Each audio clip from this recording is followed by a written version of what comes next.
بسم الله الرحمن الرحيم، والصلاة والسلام على أشرف المرسلين سيدنا محمد وعلى آله وصحبه أجمعين. يسرنا أن نلتقيكم في الويبينار الثاني من سلسلة دعم الكلية. المقدم اليوم البروفيسور طارق عبد القيوم علي، وهيتكلم عن الكلاس روم اسسمنت والإي ليرنينج انفايرمنت. اتفضل يا طارق. شكرا جزيلا بروف منتصر.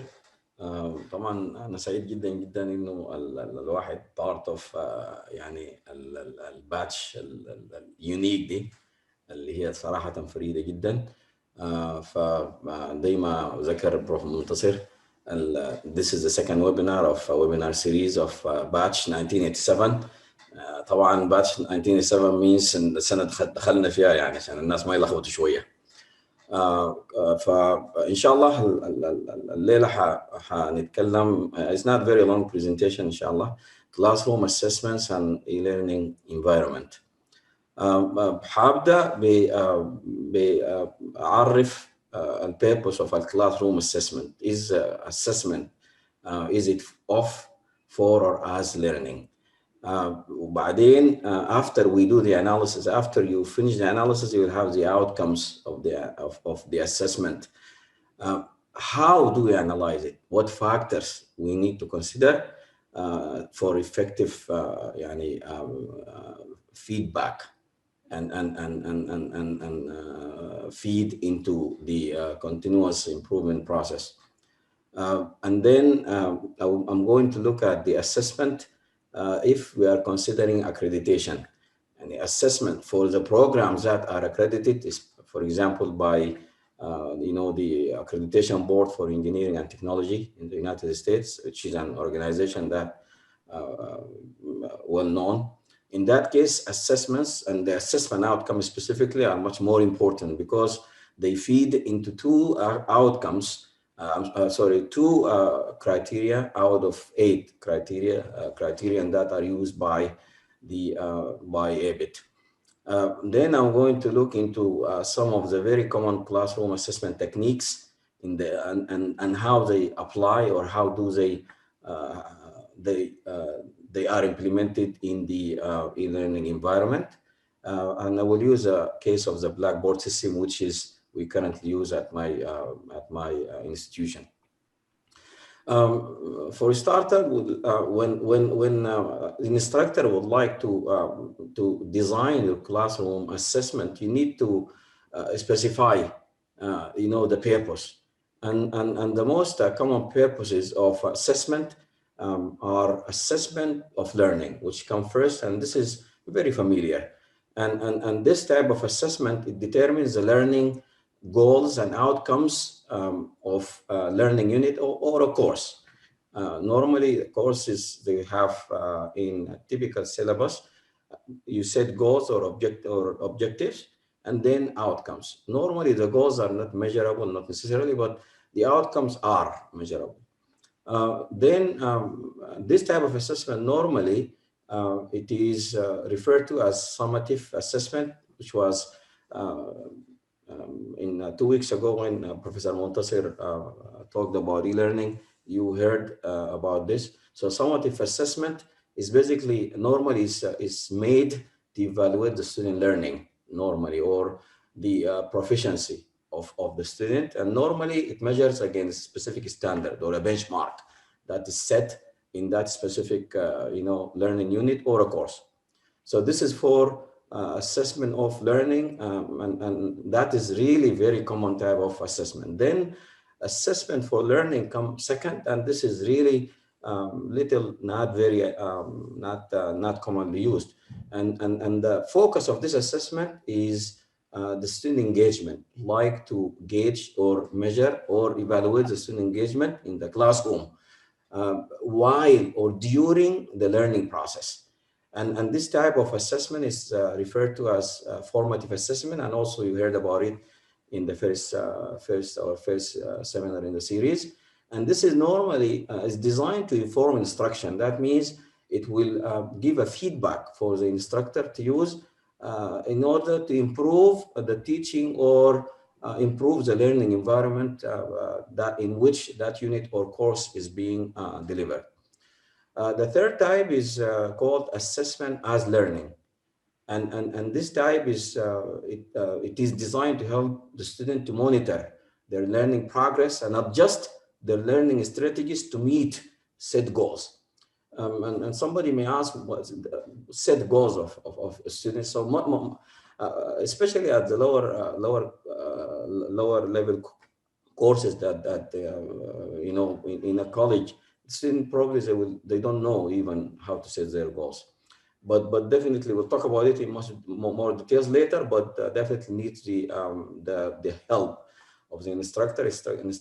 Or the faculty should guide the process and help the student to set their goals in this type, or if this type of assessment is to be used in that specific learning unit or course. And it uses a formative assessment, but designed to just inform students. I mean, as compared to the assessment for learning, which is normally, basically meant to inform the instruction or the instructor. What happened is, I believe personally that now, you know, after this age, teaching for many years, that this assessment for learning is very important. I mean, I have seen so many publications that are promoting assessment for learning, but I think assessment as learning is really important, especially now at this specific age of information is very available. Not back in the days 20, 30 years back. People would fight over, you know, a textbook or a reference, and then if it is in the reserve, forget it. Sometimes you may or may not get it. So now students have readily, you know, accessible information. So then I was talking about the purpose of classroom assessment, whether in our traditional classroom environment or whether we are in the in e-learning environment, we need to definitely, you know, the purpose of the classroom assessment is really important. That's why it is, you know, I found it is really going to be useful. What I was talking about is the significance of the last one, which is number 3, assessment as learning. I think now, you know, instructors or teachers are no longer a main source of knowledge. Rather, they are knowledge guide. Why? Because the information is readily accessible, even with, you know, the public schooling system. And not to mention college, of course, they have access, and then they are much more mature, and they have the information at a click away. This is about assessment as learning, but let me take you a little back. So what happened is, there is an interesting paper in 2002 by Stiggins, who criticized most of the schooling, which is the higher education institution, that he thinks that they much focus on the assessment of learning. And I can't, you know, agree with him more, because I was in the US about that time, and I think the assessment of learning was, I can tell you, about 95% of the assessment, you know, type of assessment that is used at the higher institution, especially where I had my graduate degrees. I think, and by the way, he was Stiggins was criticizing the U.S. model. So how about us in Africa and the Middle East, and then going back to Sudan? I think we're still getting into this assessment of learning, while we're missing, as instructors, we're missing big time the use of assessment for learning, because it will give us a feedback as instructors, or gives the instructor, the faculty, a feedback that is going to be useful, which is on the long run. So this is about the purpose of assessment. I have mentioned the summative and formative assessments as part of the assessment of an assessment for learning. However, there are a few, by the way, there is more than even those 3 that you see here. But when it comes to higher education, summative and formative assessment are really, you know, commonly used or widely used, I would say. However, sometimes there is diagnostic assessment, which is also at some college levels is being implemented. And one example is when you have GATE courses or set exams, specific exams for entering college before, and normally, because I'm just focusing, my focus is for engineering, or College of Engineering, is normally when the student come to us from the College of Science, normally they are prepared. So that type of assessment is they have already passed through it, which is basically the diagnostic assessment. Written here are the the key elements of each of the those assessments. For example, I told you formative assessment already. It instruct the or I mean give a feedback to the instructor, so inform the instructor or inform the instruction, and that feedback is very useful. Normally it's not necessarily the this type of assessment will give a feedback that is going to be translated into grades. Normally it is just meant to improve the learning process. And that need to be really cleared out for the students, so that they're going to give you a feedback that makes sense. While summative assessment, which is the one that we are familiar with, and we have been through that through our college education, is normally it will end, or the outcome is assignment of grades, and that is normally make it or makes it often high stakes type of assessment. So there are other types of assessments, but mostly used not necessarily in college, but these in the higher educations, these are the types of assessment that are used within that purpose of assessment that I mentioned previously. Now we have developed an assessment. We have identified the purpose of the assessment, and accordingly we chose the type of. Let's say we went for the typical, which is assessment of learning. So in that case, I know that I'm going to be using some type of summative assessments. Then I would expect outcomes. So these outcomes, how do I analyze them? And that's also, I see, in my opinion, missing based on my experience in the institution that I worked at, which is we need to effectively, interpret the outcomes so that we can make the best use of it. And the first thing that we need to consider are the assessment instruments. And assessment instruments are very important. For example, I mean, if you give a writing exam, is the exam only problems? Are you testing concepts at the same time and skills like problem solving? Is it a project? Is it an essay that they need to submit? If it is an essay, how complicated is the problem?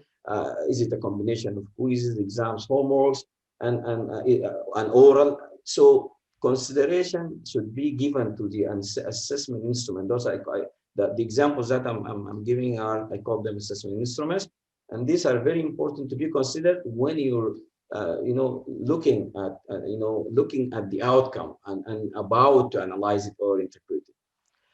Next, which I think is important to be considered, is your course objectives or learning outcomes of the course, and these are really important. Without having a clear objectives and learning outcomes outlined for the student in the syllabus normally, then you will miss there'll be misinterpretation of the outcomes of the analysis process. So it is really clear.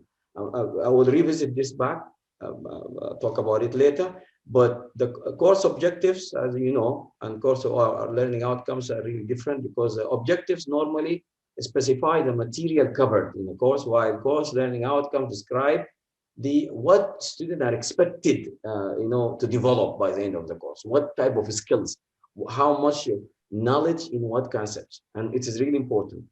Then these are very normal, and these are the ones in the literature that are available. My own addition is, if I would like to analyze the assessment, and I gave you the examples that assume that I'm using the assessment for of learning. And then we continue the same example. In that case, there are other factors I need to consider, not the norm, which is the normal one I would call the assessment instruments and the course objective and learning outcomes. What are these? If my program is accredited, for example, by ABET, and talked about, I mentioned most programs in, the world that, they seek accreditation by this Accreditation Board for Engineering and Technology. If the program is accredited, then there are two things that, or two outcomes rather, they feed into the accreditation process, which in my opinion are the student outcomes and the continuous improvement process, which are criterion 3 and 4 out of 8 criterion. So that is about 25% of the 8 criteria that ABET employs to or adopts to accredit or not accredit a program. So here you have to take your assessment much more seriously, and I think these are definitely important factors. Last but not least, the learning environment. And learning environment, sometimes we may as instructors not think about the learning environment and the impact it has on the assessment outcomes.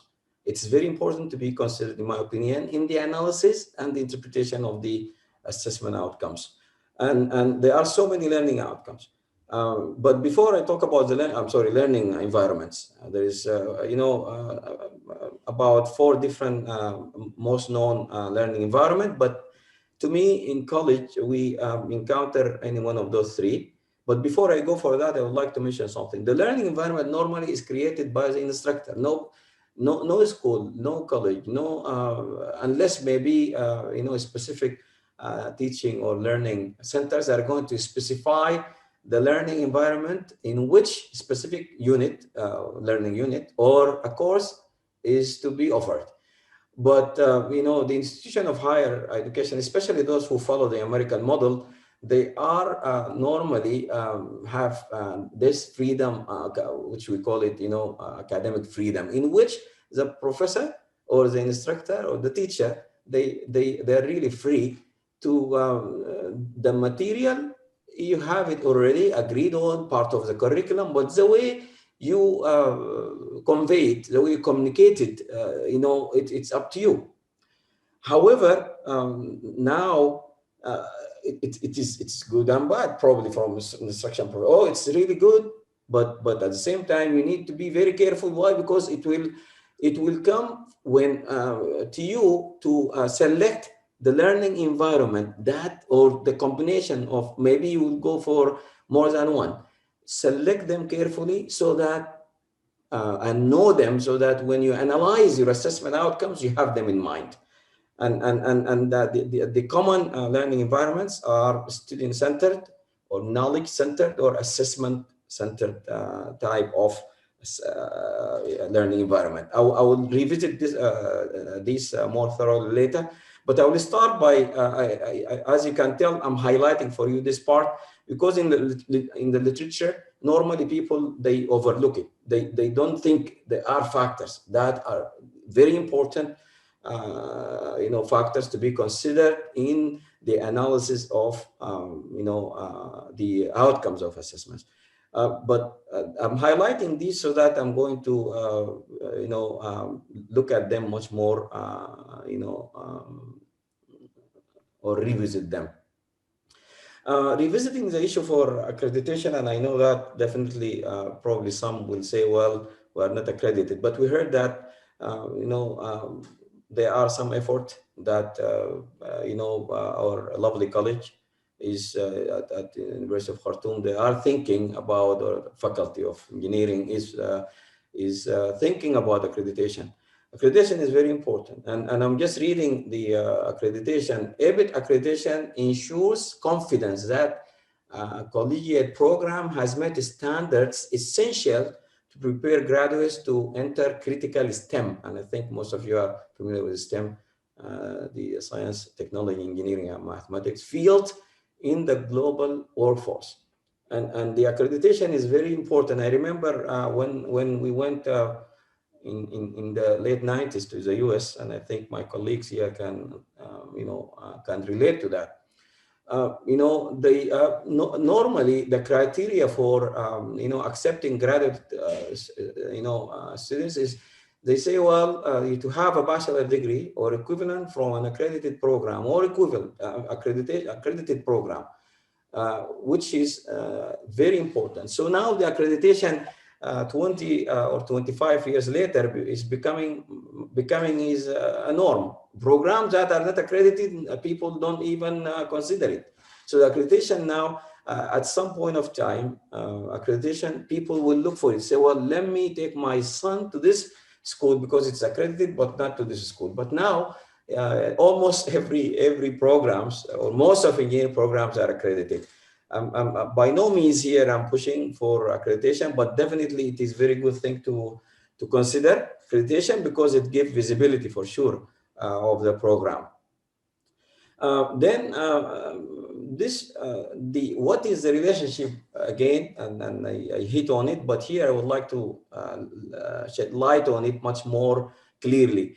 The two criteria 3 and 4 of ABET accreditation, they need to document the outcome of the assessment. Criterion 3, which is, it reads student outcomes. And the student outcomes are a list of, 1 to 7 currently. They used to use ABC, but now it is 1 to 7, and start by, and I know the time, but I'm going to just look at quickly. Number 1, ability to identify, formulate, and solve complex engineering problems, for example. 3, an ability to communicate effectively. And 5, I'm just using some of these, an ability to function effectively on a team whose members together provide leadership. And last but not least, number 7, an ability to acquire and apply new knowledge needed using appropriate learning strategies. These are readily available on ABET website. But what is this? Normally, for programs that are accredited, what you need to do, the program need to map those student outcomes, those 7 outcomes, into the courses. And for example, let's say the curriculum have 30 courses. I mean, just example. In that case, you need to map your courses here, and every one of those 1 to 7 needs outcome assessment outcomes to report to it, so that, because these are measurable. So we need these to be normally put in these courses, in different courses in the curriculum as a whole, so that this list of student outcomes are satisfied. And definitely this criteria is really important criteria. And in my opinion, it gives, if you browse through those 7, you will find out that they're not leaving anything out. These are the type of skills that you would expect a graduate of a good school, a good program, to have them. The second criteria, which is criteria number 4, because I said 2 criteria, is continuous improvement. And from the name, you figure out. I mean, remember when we do, for example, the assessment that I said, assessment for learning, which we agreed it is really, I'm not going to say missing, but in our in learning environment, most of the time it is really rare to find, So the continuous improvement, it is basically objective is to improve the learning environment.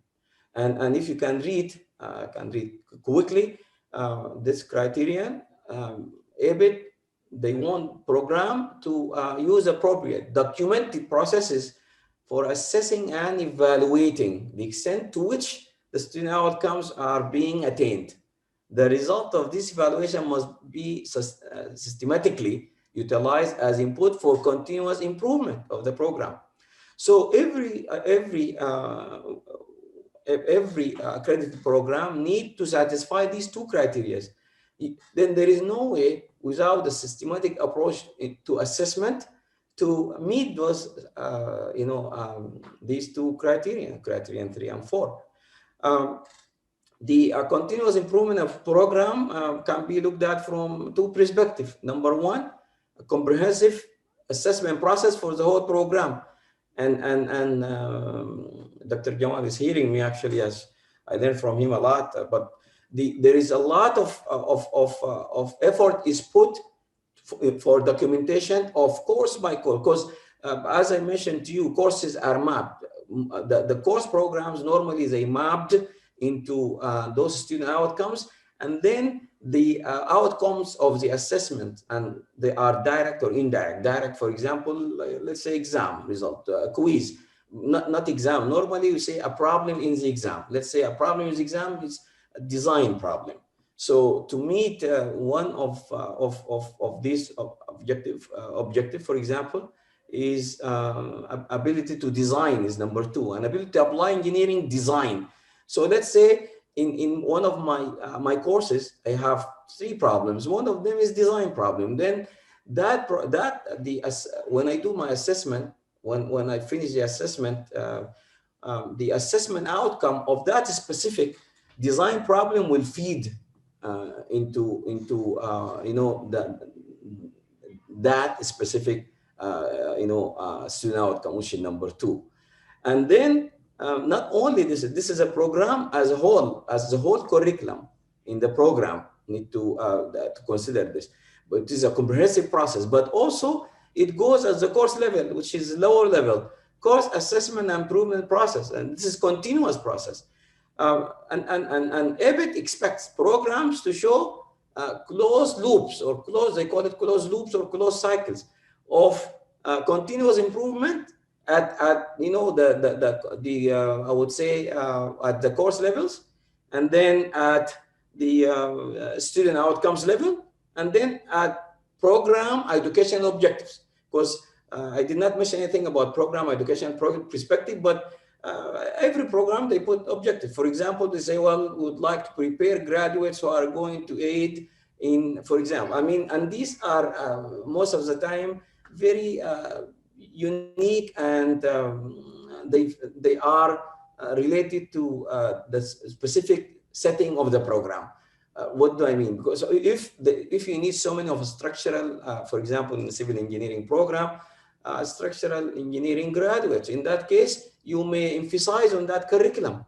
So this is what I mean. So then the program education outcomes are going to be set accordingly. This is what I mean. So the program education outcomes, however, this is the program for the program to put. It has nothing to do with ABET, but ABET needs to know your program education outcomes, and they see that every about 5 to 6 years to have a loop, and that is what I said about the continuous improvement of the program at 3 levels. So there are 3 loops. One about every term or every year, and then about 2 to 3 years, and then 5 to 6 years, and that you just think about it generally without having these assessment and outcomes, and then analyze them in a systematic way. You will what are you going to go? Where are you going to go? No outcomes is going to be thrown away. All outcomes have to be considered. Whether, sometimes we call some outcomes not very good outcomes. For example, if you find that a course does not, meet specific requirements, and then the outcome is not up to standard, it's not a big deal. It's not the end of the world. Why? Because courses are typically go, through a continuous improvement. Let me refer you to this figure that I have on the right, in which starting from here, so normally a course is offered. Then when the course is offered, before the term or that learning unit is finished, normally in a typical American model of education program, or a program that follows the American model of education, we need to collect, or the program or the university is set to collect SEIs, which is student evaluation of instructions, and which is, to me, it's a sort of basically it is formative assessment. However, you don't have access to it until the end of the course. So it is good and not very good, I would say. But again, after a course is offered then and finished by the end of the semester, however, those SEIs are normally surveys that the student need to do, and most of the time they're not required to do it. That you have to push them, and faculty, they need to make effort to push their student to have, because it's a feedback in the learning process. It's very important. So what happened is, after the end of the semester, you will have access to it. And then along with your grade report, which is based on the,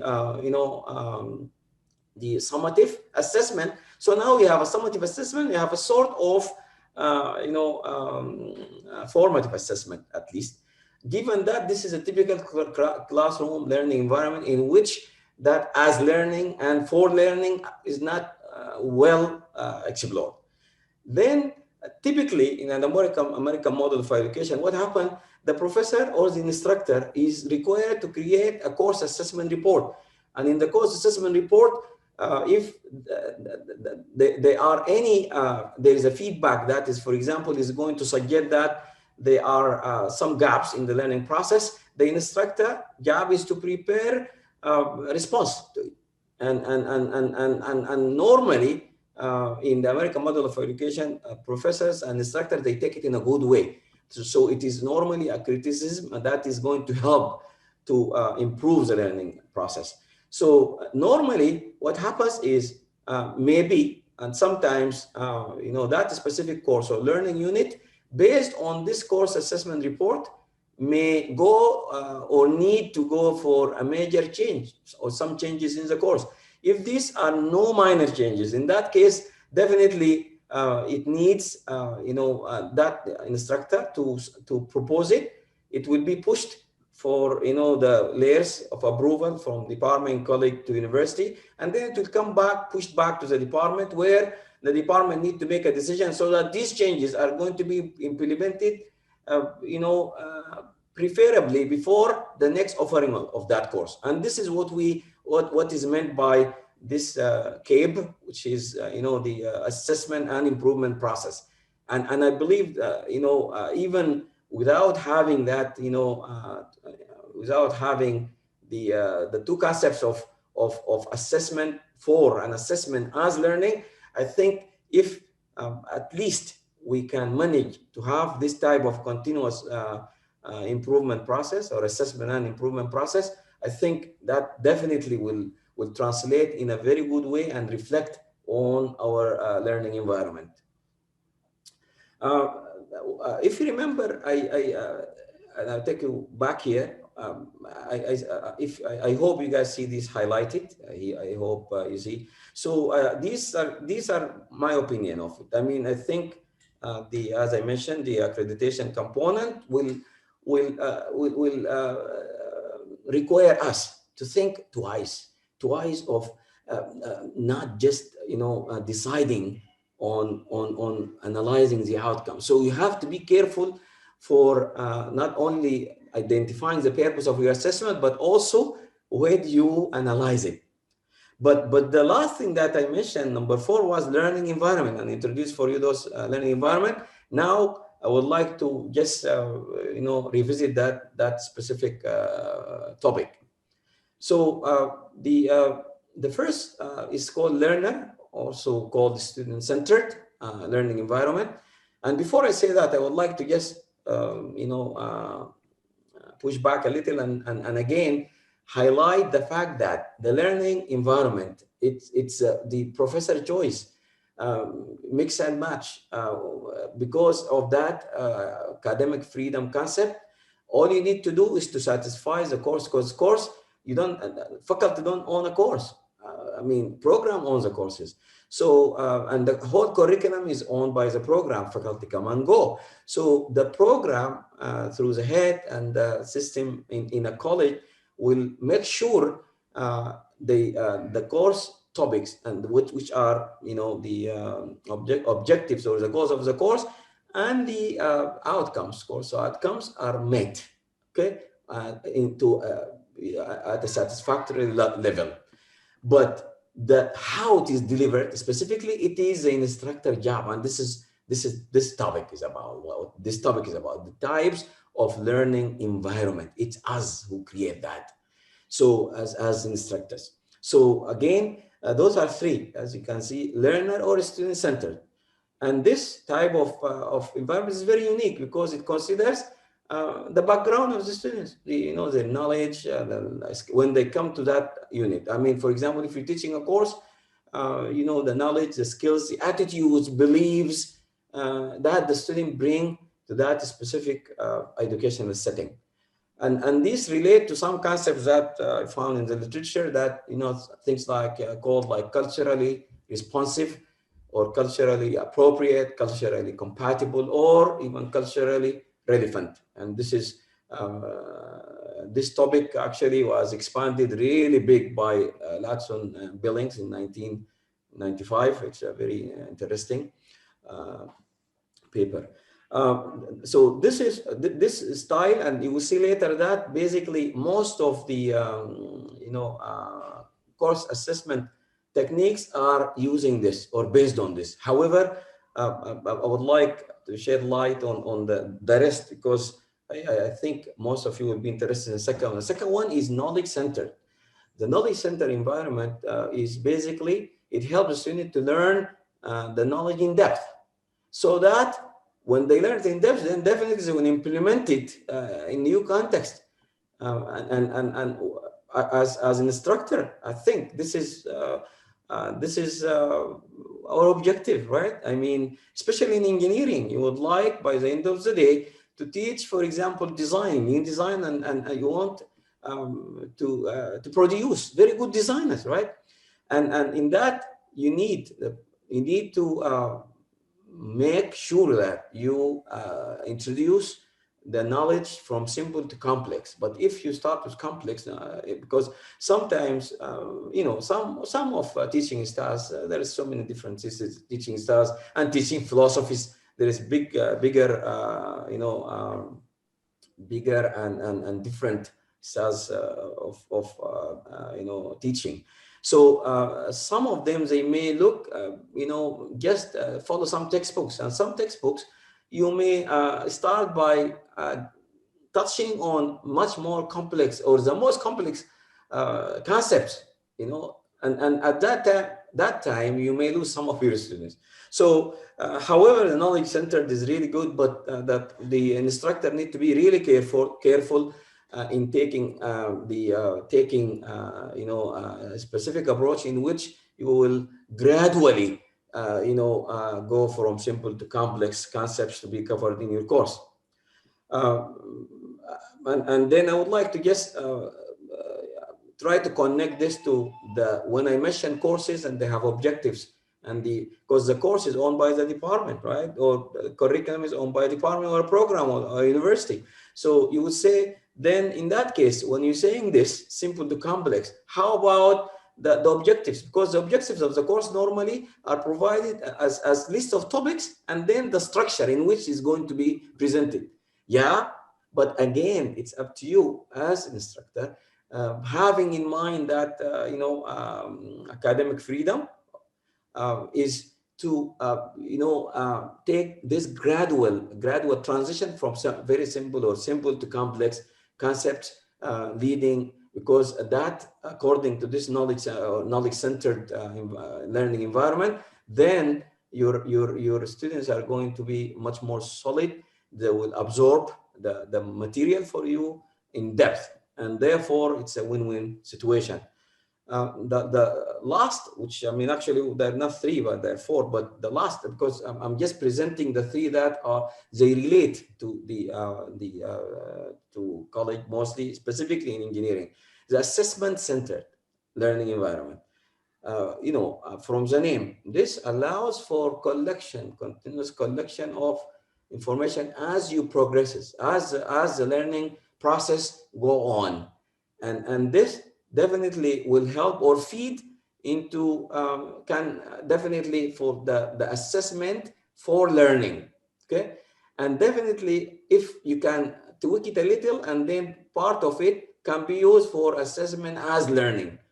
So because in my opinion, assessment as learning is, if I mean, according to Stiggins in 2002, if he thinks in the US that most programs they only use the assessment of learning.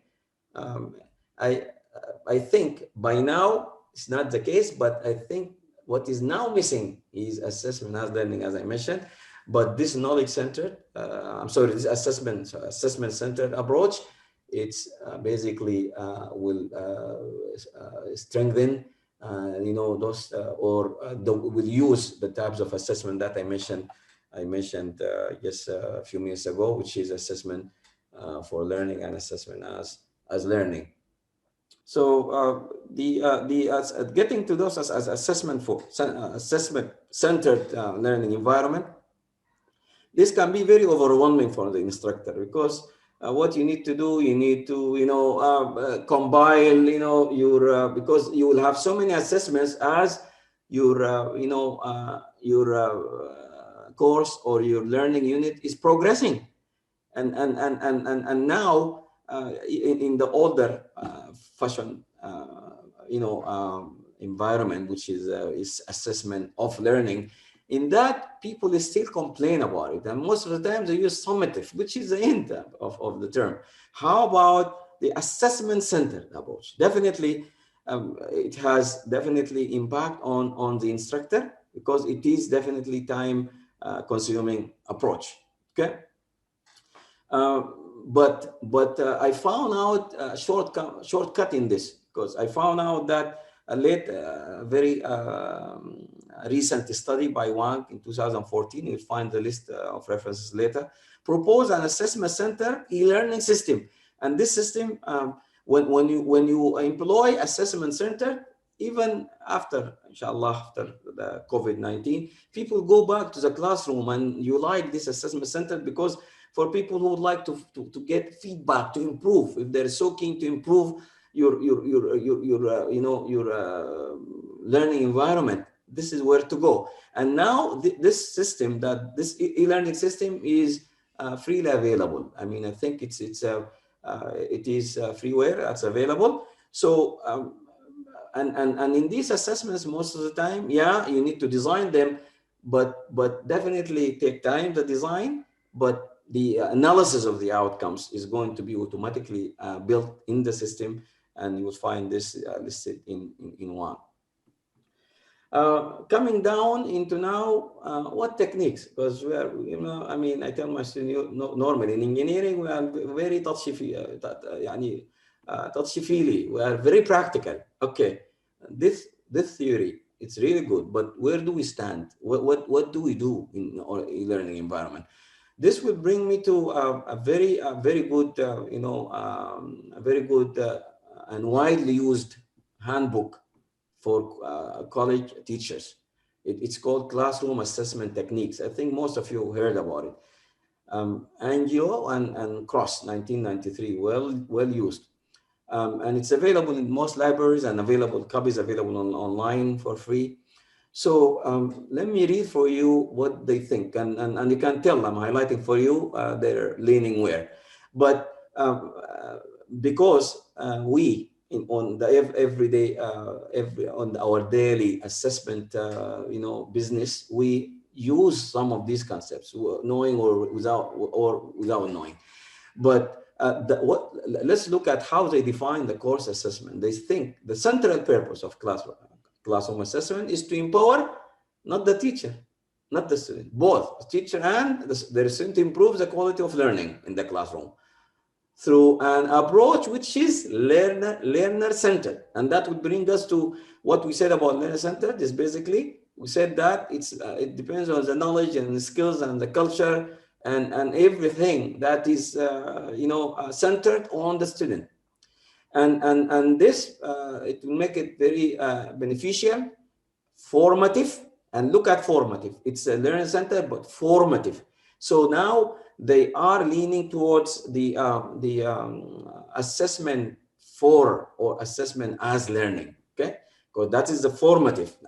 And then context specific and firmly rooted in good practice. Honestly, it is really very good, definition of the purpose of classroom assessment.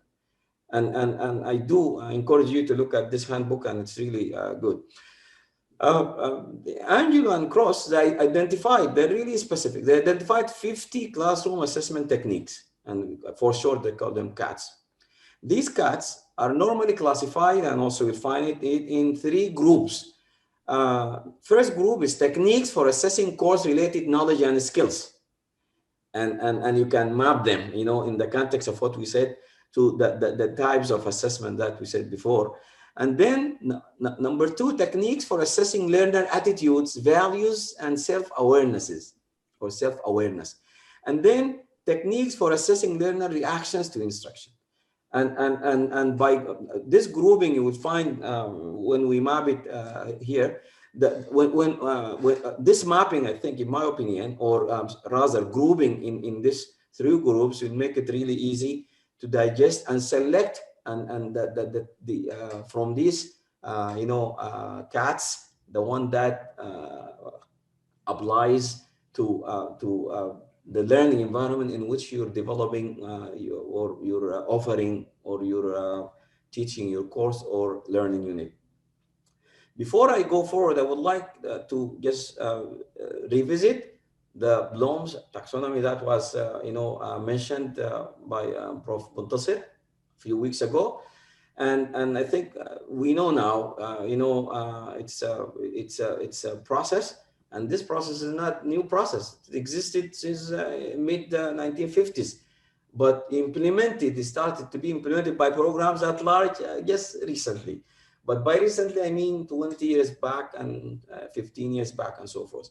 But the mapping, mapping these CATs or some of these CATs into Bloom's taxonomy levels is really good. Why? Because it will help you to develop your own, course assessment techniques given your course level. Because is it basic? Because it goes knowledge, as you guys know, from left to right. You're going from lower level courses to higher knowledge, comprehension, application, and then analysis, synthesis, and evaluation.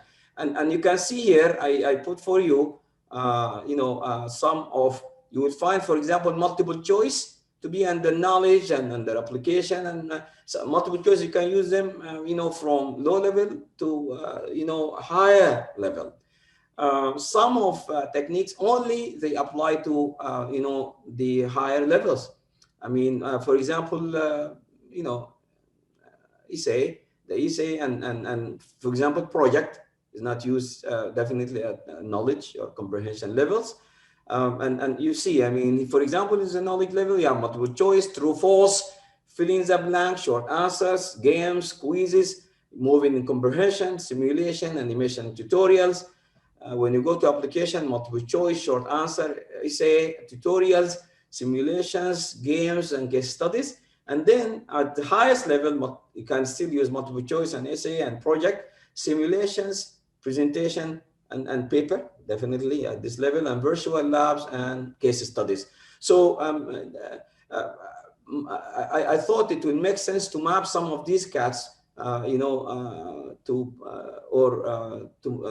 Bloom's taxonomy level, so that can help in you identifying the one that fits the level of the course that you are presenting. Now I'm going to be very, and we are towards the end. I'm very sorry if it take longer than expected, but I'll give you just examples of some of these CATs, example of some CATs in e-learning environment. At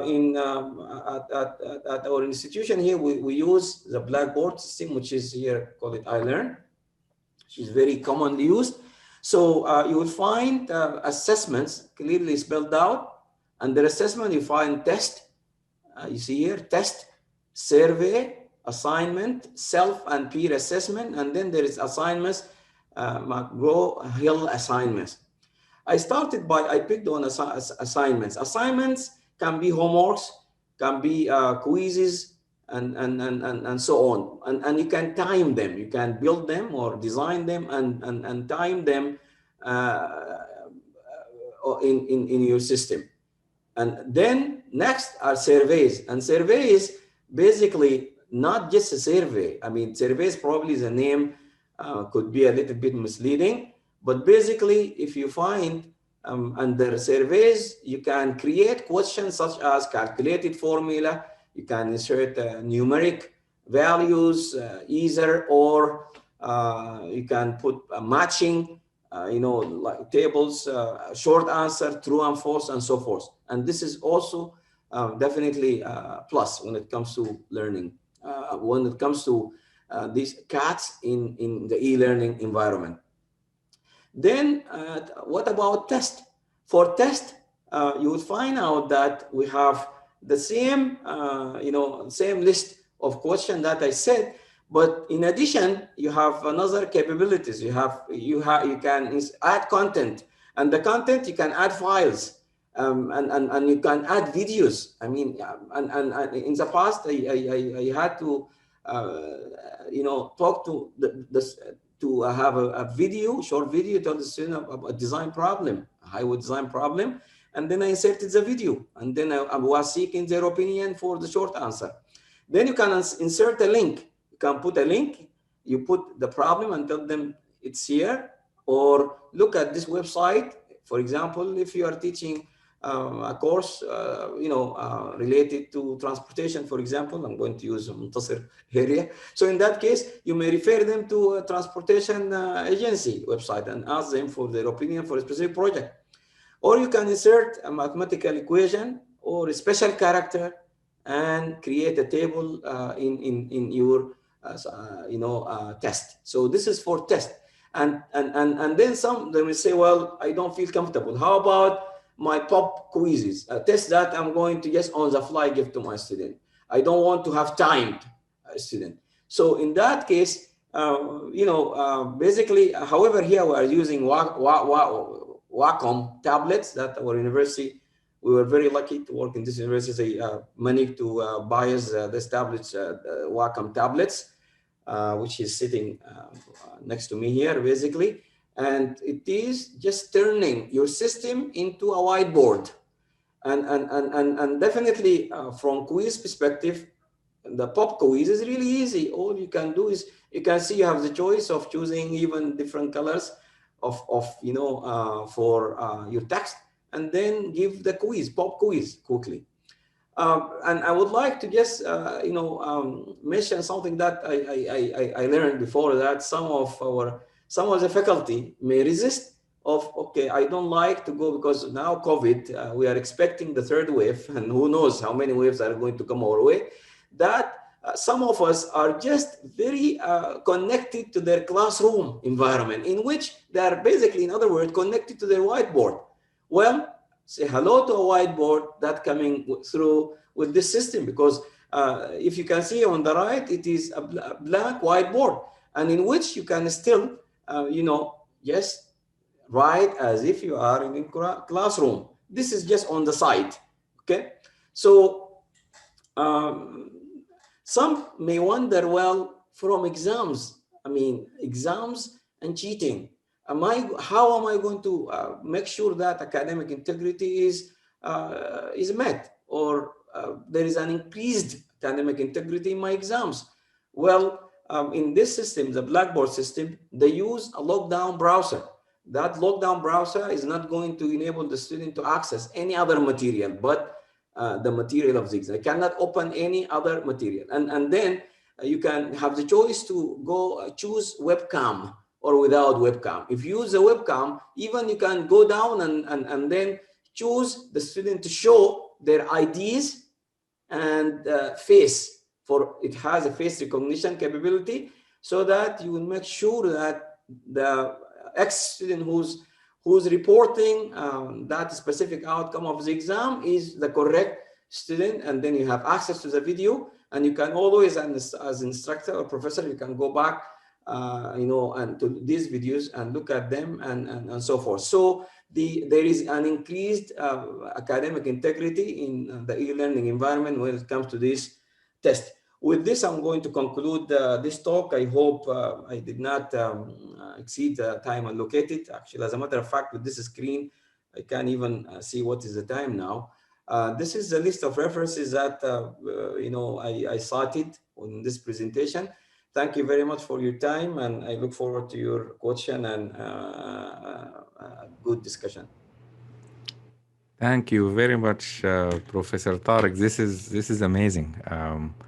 I've learned a lot through this, and I'm so glad. Yani, you even included the references at the end, and a lot of good food for thought. Excellent food for thought. Thank you very much for that. With that, we can open the door for questions. إنجليزي أو عربي. إذا أي زول عنده سؤال. وبالمناسبة يعني أثناء ما بتطبعوا الأسئلة في الشات روم, just a note يعني إنه after the webinar is over, we're going to stay for about 10 minutes to have any kind of a discussion or any suggestions for future webinars and any ideas, any feedback, any of that. Please stay after the webinar for any kind of discussion. I don't see any question in the chat so far. So please either... That's a bad sign. You covered it very well, ya Tariq. That seems to be... I can start with a question while people are writing in the chat. I really enjoyed the notion and the thought of having different kind of environment, the learner-based and the knowledge-based and assessment-based. Do you think there could be a combination of those environments together, or some alternate application of different environment to achieve, optimal classroom delivery or optimal time allocation for the faculty involved in this? Yeah, sorry. Thank you, Prof. Muntasir. I think that's a very good question, actually, and I really appreciate it, because I think that is the part that I missed here, which is I don't know, on the right here, basically, it shows the because these learning environments, it's for the instructor to create or to develop. So yes, you can, you can, and with that, you can see the intersection. For example, if somebody would like to go for a learner and knowledge center, then they are definitely, and we going through the here, definitely you can see what type of those environment. Then they have something in common, and so forth. So any two, they have bigger definitely overlap. But when it comes, if you would like to satisfy or bring on or have a mixture, learning environment, then they are, there is a chance. And actually, it was here, but I actually, for some reason, probably it is the age, or I don't know, but it is basically, actually by Bransford, and was cited by the National Research Council, basically, and used. As a matter of fact, I searched for, because I found it, I searched for it big time to, to get the original document, but I couldn't. However, it is in 1998, probably, if you find it, you can share with me. But what he found is basically, he suggests this in a community. If you see, it's basically, he considers the community itself. And while, based on my knowledge, there is a specific, another learning environment called community centered. But he put it just like that, like these, three, learner, knowledge, and assessment, they all fit in the community, and they have to be, you have to develop them considering the community, which is I like. But to answer your question, you can definitely develop your own. And the good news is, for us, when teaching in the American model, we have that academic freedom. Then we can definitely, design our learning environment at the overlapping areas of those different, learning environments. I hope I answered your question, Bro. Yeah, perfectly, Tariq. Thank you. Thank you very much.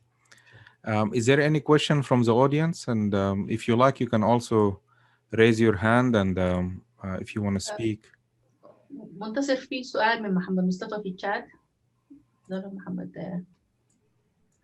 محمد مصطفى.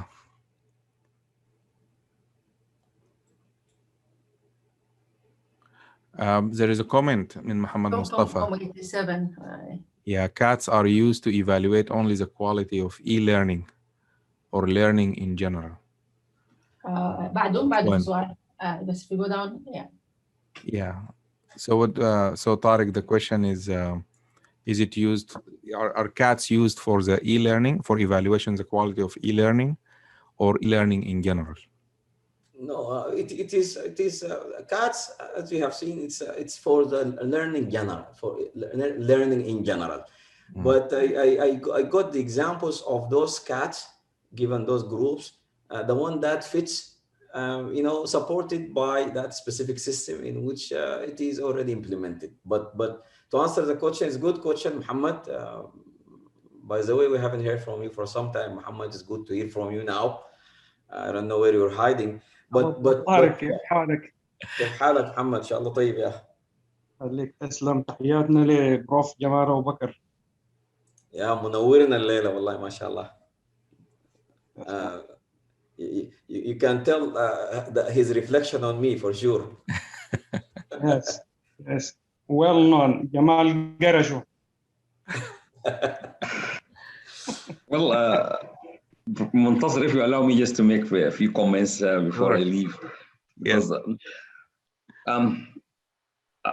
I don't know, I mean, I don't remember. I went through the names, but believe me, I couldn't figure out. You guys entered the university in 87, or that's the year of entry? Entry, yes. So that means I've taught some of you, maybe not all. Because I arrived back in the end of 1991. And I think I started teaching in 1992. I think the first batch I taught was Tariq. I think was in Hisham. 5th year, yeah. Yes. Hisham Alam. Yeah. That's right. These are the project. Yes, I remember them. Well, I don't know, where are you guys now in terms of career and career development? Maybe some of you in academia, some of you maybe in practice. But I just want to make a comment maybe related to academia, because that's what I've been doing all my life. First, I will like to congratulate Tariq, Professor Tariq, for the good job that he did and the effort that he exerted in putting this presentation together. Of course, the presentation is wide, starting from accreditation all the way to the learning and so forth, teaching and learning at the classroom. I just want to make a few comments about the accreditation, because that's where the area that has been involved in recently. Well, I have been doing ABET accreditation for civil engineering programs in the US. And I think Muntasir can relate to this very well. Is any other than Muntasir teaching in the US now? Yeah, we have a few. Mustafa. Okay.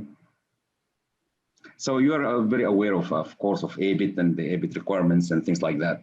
Mm-hmm. Yeah, I recently did some work for the University of Khartoum for the civil engineering department, because I've been serving as an external examiner. So I visit there every other year. And they're thinking of accreditation, but I know that it's a long shot for them to satisfy ABET, not because of the curriculum. They can do it in the curriculum, but there are other issues or other criteria within ABET that they may not. But they did a very good job. I mean, I recently reviewed their curriculum and gave them some input. Yeah, of course, assessment has to be integrated into the curriculum in order to be able to make use of it, whether for teaching and learning as well as for accreditation purpose. And those who are familiar with ABET, criteria 4, continuous improvement from the assessment, collecting the assessment data, evaluating the data, and then making use of that data to do a continuous improvement. This is one of the areas within ABET accreditation that usually, if there is any problem, will appear there. I mean, the rest of the things could I mean, could be managed. Of course, criteria 1, student, criteria 2 of objective, criteria 3, student outcomes. But when you come to 4, it needs a lot of work, and it's not a work like you do it over a semester or a year. Probably it requires maybe a minimum of 3 years of preparation to do it. Yeah, so with that, I'm really pleased that Tariq connected me with you guys. And I hope we'll meet in the future. I think my address, my email, my phones, and also all public. If you visit our website, you see it all there. So I hope this will be the beginning. Sure. Muntasir, if you would allow me. By the way, I already, if you guys remember, I told you I will ask Dr. Jamal, based on his very extensive experience in curriculum. We agreed in our مجموعة دعم الكلية, you guys remember? And then he agreed, but he told me, guys, don't push me on a day.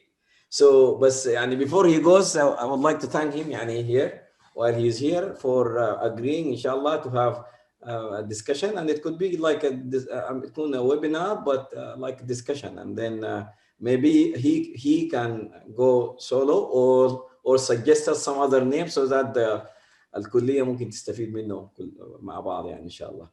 Thank you very much, Dr. Jamal. Absolutely, Dr. Jamal. Before you go, Prof. Jamal, I can't tell you how happy I am to see you. First of all, thank you. وبعدين إحنا طبعا عندنا الجروب بتاع 87 ده في الواتساب، جروب جميل جدا وكده. فكان عندنا كويزز at one point. أنا كنت بكتب لهم قصايد وأقول لهم guess who the professor is. عايز أقول لك الأبيات دي. كان كويز إنهم try to guess who I'm talking about.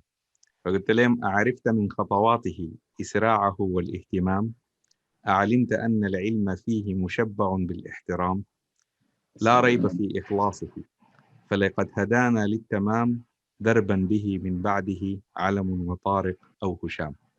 طبعا دي in reference لي أنت كنت في سنة 5 بتقول لنا if you have any more question you can ask علم، طارق or هشام.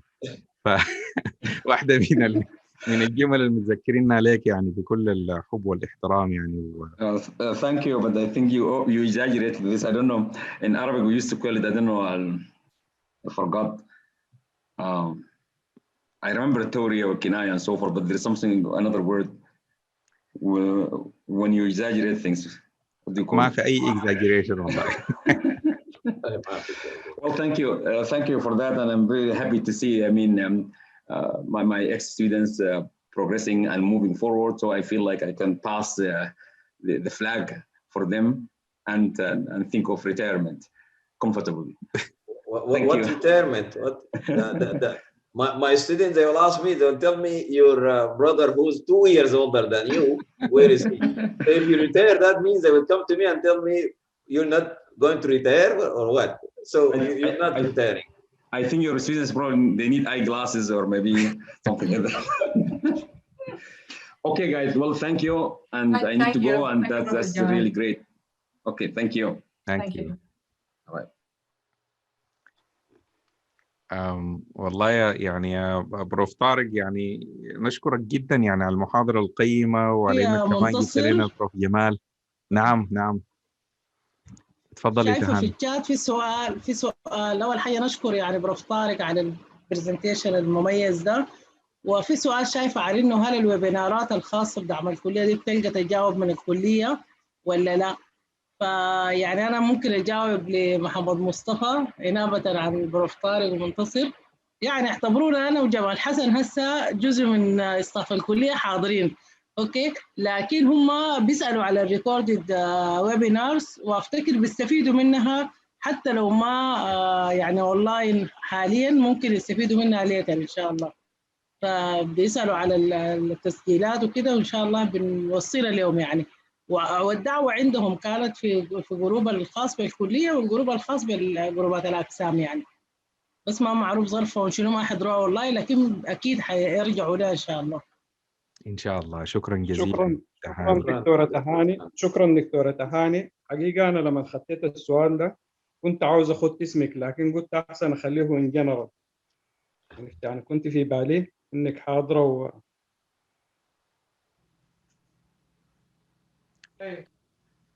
طيب شكرا لكم جزيلا.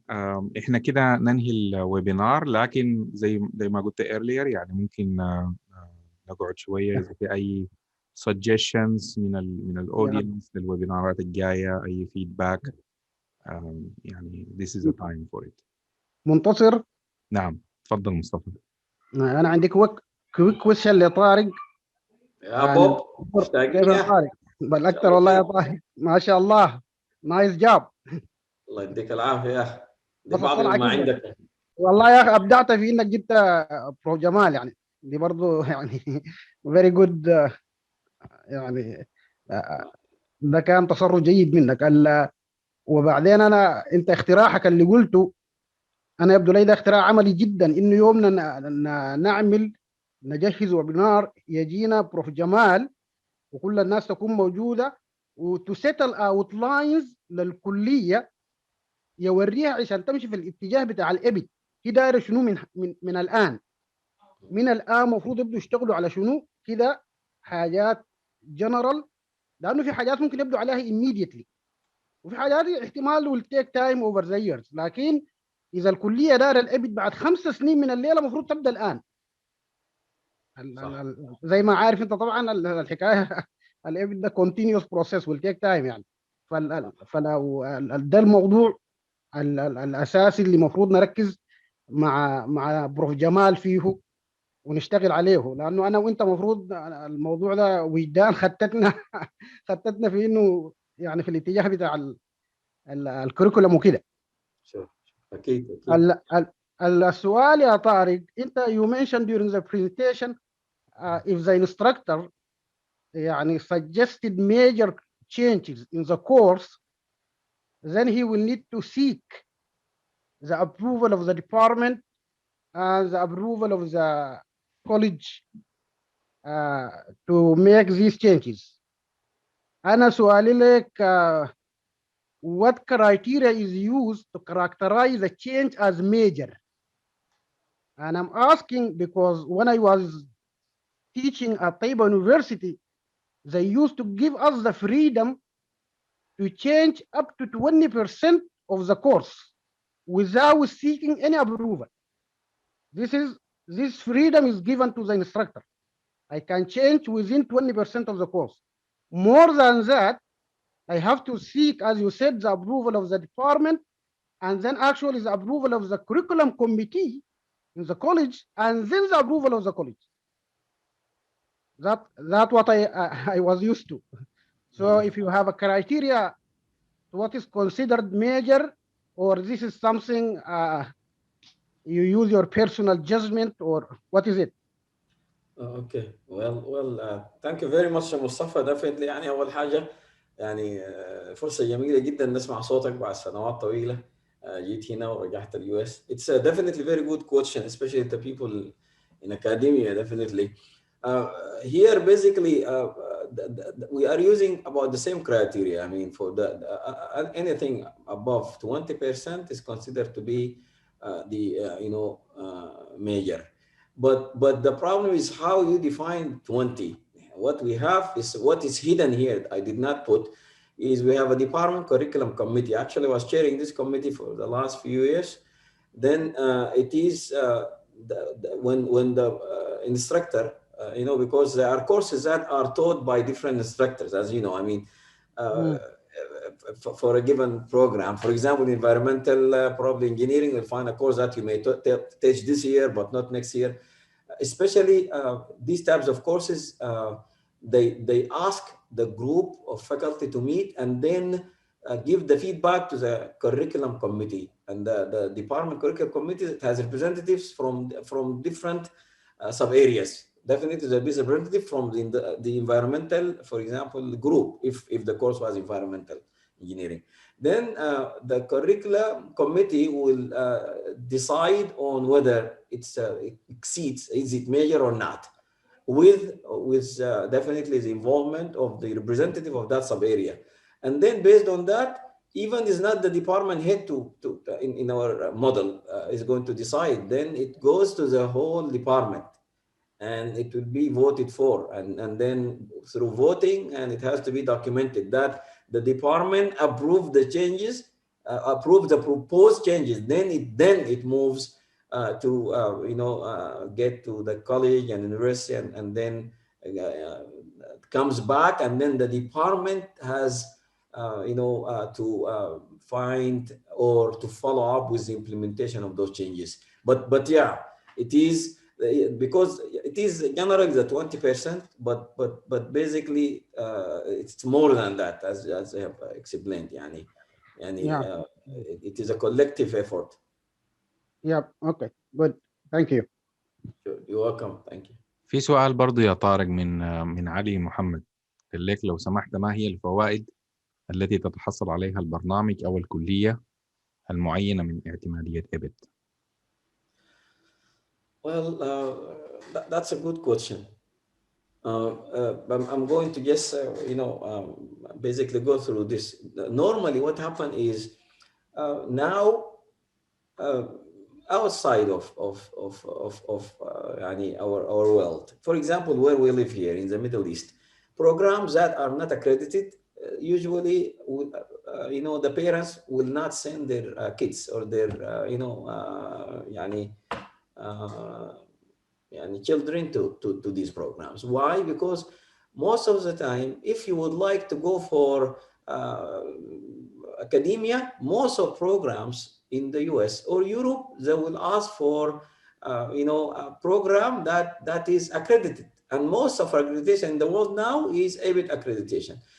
If you are going to go for industry, in that case, most of, and I'm talking from experience now here in the Middle East and now here in UAE, now they're moving into, the professional engineering licensure or the equivalent system in the UK, which is, I think, chartered engineer or something. I'm not very sure, but they require a graduate of accredited program. And by the way, accreditation here, when we say accredited, is not only ABET and the Ministry of Education here, the Ministry of Higher Education, they have also their own accreditation cycles. And there are programs that they have the two, and programs that have one of the, or not the other. But here, so it is the benefit, definitely, probably in Sudan, setting is not very clear. However, outside is really clear. I mean, whether you are going to go for industry or you would like to proceed with, higher education, in both cases, there will be a requirement of bachelor degree that is ABET accredited or accredited by an equivalent accreditation body. I hope I answered your question. That's Ahmed Ali? محمد علي. Muhammad Ali, sorry. شكرا جزيلا. بابكر برضو شايفه رافع يده. بيكو. I have a small question, if it is possible. Sure. This assessment normally it is time consuming. So how can you manage the time during this assessment, and that both at the same time? How can we manage that? Because the more the number of the classroom, the more time is consumed. Another thing also, this assessment, I think it is a type of auditing. So there is internal audit, there is second party audit, there is a third party audit. To make, normally people go to third party audit. Somebody who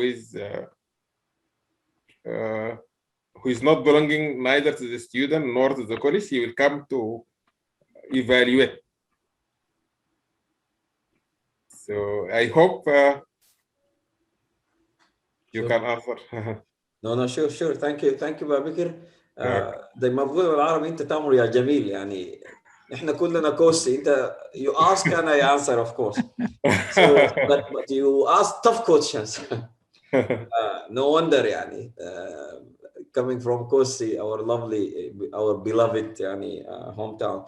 Well, there are very good questions, Babikir. Let me just thank you for that. Definitely the assessment, it's very time consuming. And the assessment, there is two parts of that are related to the time that takes. Designing the assessment is something, and then,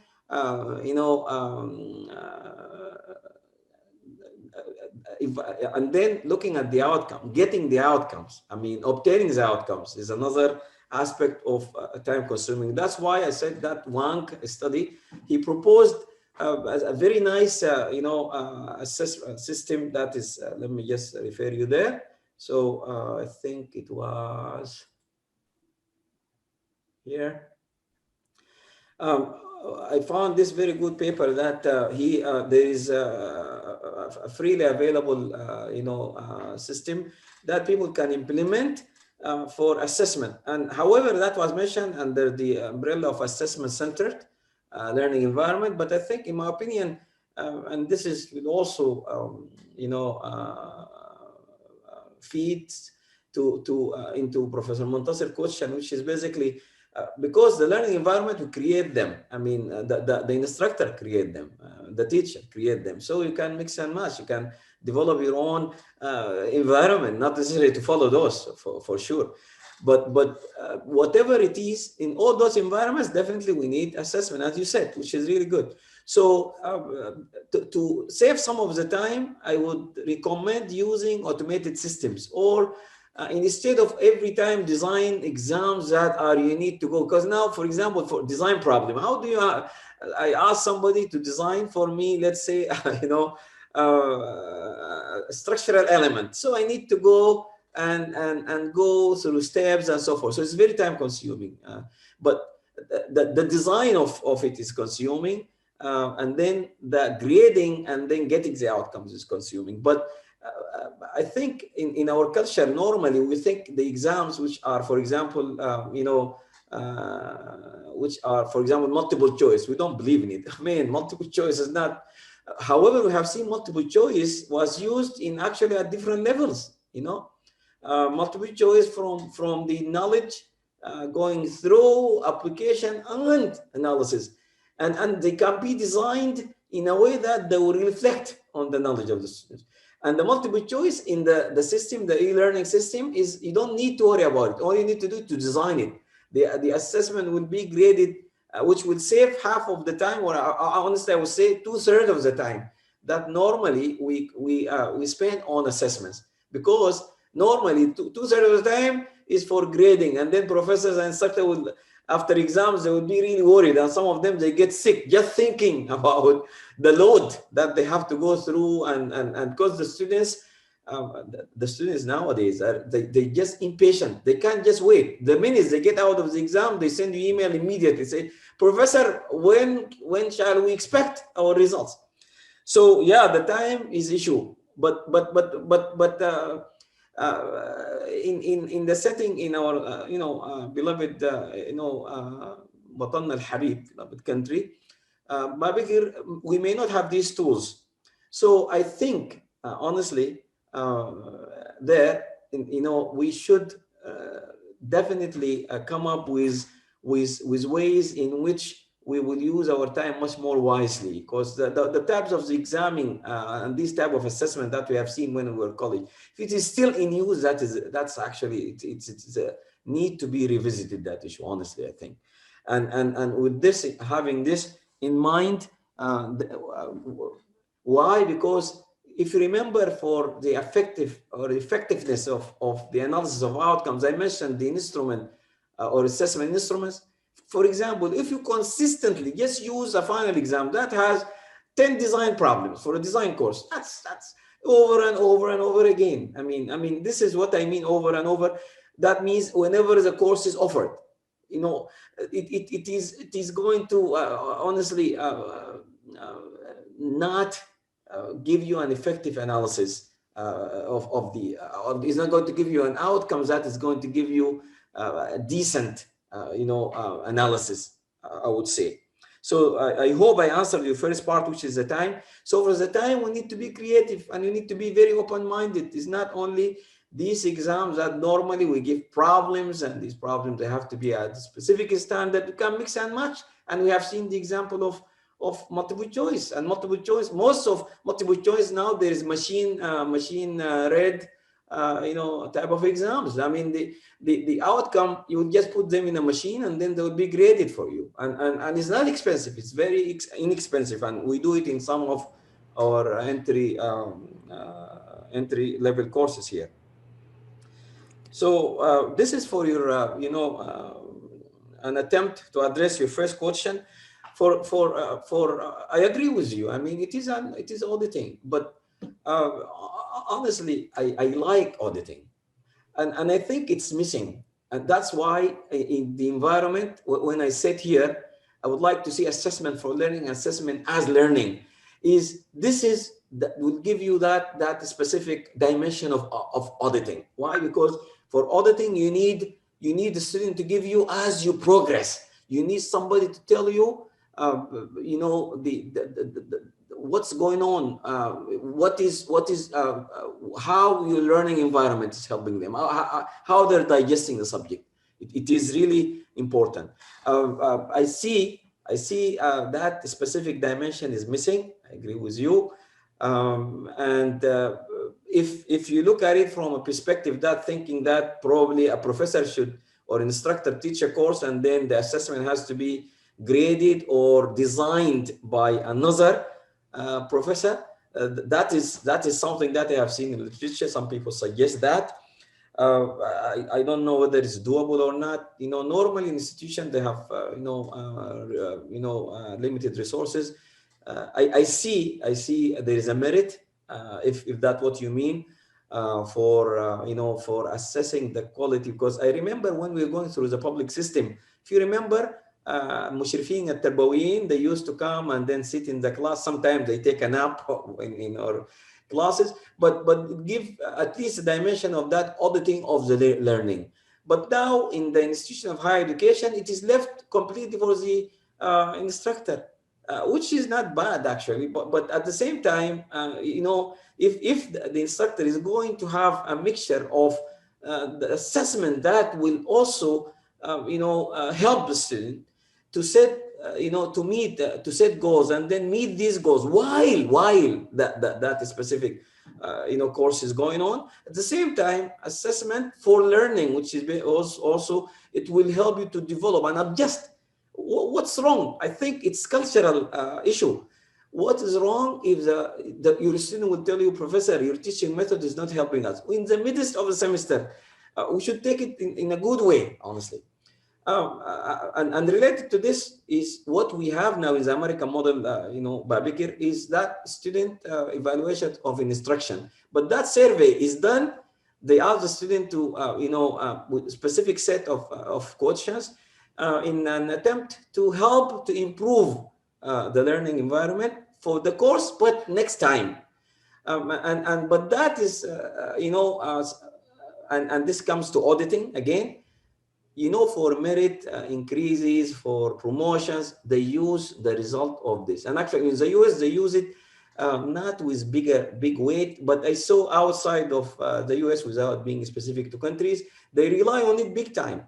And it could be misleading, especially if the students are not very objective in their, because, for example, if you have hard exams, but you're creating very good environment, very rewarding learning environment, but one of the exams was really tough. I found out that the student can just reflect on their that assessment, and that's SEIs, and then in that case it's not going to help to improve the process, because it can get to a point where the department will interfere and say, well, Professor, it seems different classes, they say the way, or normally call it the teaching method. I think some of you here know exactly what I'm talking about. They criticize, they just, go and hit on that learning or teaching method, thinking that in that case, they are retaliating for the tough exams that you have. They think you meant to go after them and give them hard exam and so forth. So it is definitely a good perspective that you're looking at, Babikir. but it has so many dimensions, and then there are limitations, the resource limitations. Professors sometimes they may think about, okay, am I going to get a merit increase? And there's so many factors that feed into this specific process that we may also call it partially auditing. Thank you. I hope I answered your questions, Babikar. Thank you very much. يا طارق مصطفى او يا بابكر، انا بس اضيف لكلام طارق ده حاجه، اللي هو انت يا بابكر سالت من الثيرد بارت اوديت. ايوه دي ممكن this is possible for the whole program. And how we do that, يعني say we're talking about civil engineering program, we do that one way is through the employer feedback from the employers. يعني in each department there should be a quality committee. Every year they survey the employers and get their feedback, يعني specific questions for the employer, how our graduates are doing. ده تعتبره audit يعني من third party اللي هو الemployer. وايديلي كل program, every program should have what is called advisory board. For example, we're still talking about civil engineering. Civil engineering in each college should have advisory board. Well, advisory board consists of people from academic, could be people from different academic school, academic programs, like in we're talking about, for example, University of Khartoum. Okay, the advisory board for the civil engineering program in University of Khartoum should constitute people from the government, from the industry, from different academic programs, and from the programs itself. An advisory board, the main goal, the main task for the advisory board is to improve the program based on the feedback they get from different entities, including one of them is the employer. So the feedback from the employers could be considered a third party audit that you ask about. بعدين ultimate third party audit is when the committee, for example, the ABET committee, once they come to visit you and evaluate you, this is the ultimate audit. At that point, you could get the accreditation, or they can tell you, okay, try again. Thank you very much, Mustafa. Definitely, this is a very good addition. I basically missed this dimension because I thought when my friend Babikir asked about the auditing, he was talking about at the course level, but definitely you brought this very important aspect, which is for accreditation. As Mustafa said, normally ABET ask programs or inquiry program to define their constituents, and the constituents normally in most programs, for example, in our case, and I think Mustafa and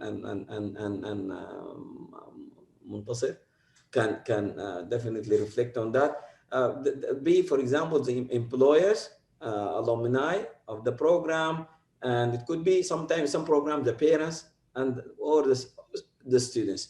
And what I'm highlighting here, if you remember when I said the continuous assessment process, and Dr. Jamal emphasized on it, and thank you to Mustafa to bring this issue on.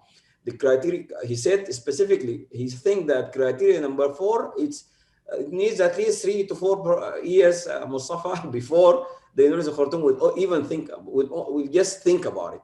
And he did not mention anything about criteria 3. He thought that criteria 3 is easy to satisfy, as you guys know, that 1 to 7 student outcomes. And I agree. And at the same time, I would like to highlight to Babikir, I would like to revisit what Mustafa said. Under the umbrella of, if you remember here, actually, I think I miss highlighting them enough. They are what we call for the comprehensive assessment process is what we call direct and indirect measures. The direct measure, most of the time, we show documented, samples of student graded work. For example, the design problem, let's say,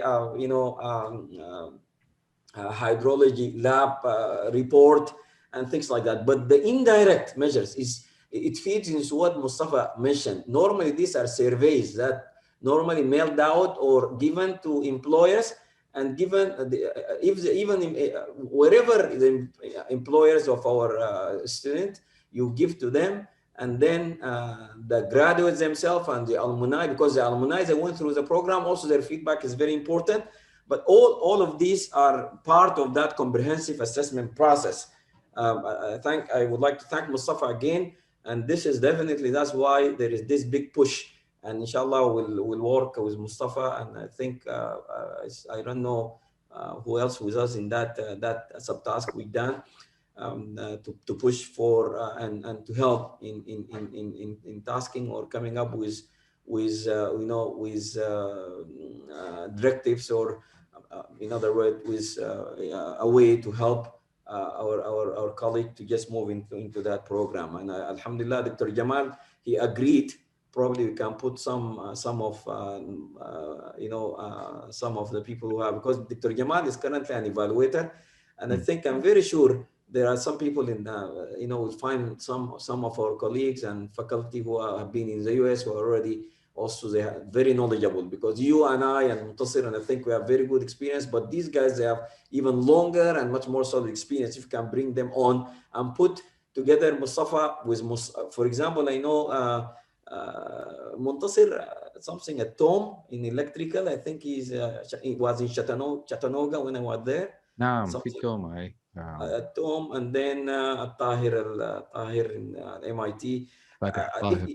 If you can find some of these, probably will be much more helpful, especially this issue is really sensitive, and we are newer generation. I think normally the age in our culture make much more make more sense. But thank you very much, Mustafa, and thank my friend and Garibi Babikir, we are all both from Kosti, for bringing on this very important issue. And I'm very sorry because it السلام عليكم. عليكم السلام. السلام عليكم. عليكم السلام ورحمة الله. سعيدين نشوفكم ونسمع صوتكم بعد سنين طويلة، وحقيقة يعني يا طارق شرفتنا، وويبنا كان جميل جدا جدا، استفدنا كثير جدا جدا، ومعاي زوجتي هنا يعني سرقت عمل سكرين شوت لكل السلايدز، شكلها بكره بشتكي الشربات عندنا بالله. ده حبيبي، ده طلال خليل. طلال مشتاقين يا اخي، ان شاء الله طيب يا اخي. والله جميله جدا جدا، احنا بشكركم جدا، ونشكر كل الاخوان القائمين على امر دعم الكليه، وابنه الجميل استفدنا كثير. العافيه يا اخي، الله يدينا. وزعيم معك بوجودكم بعد سنين طويله.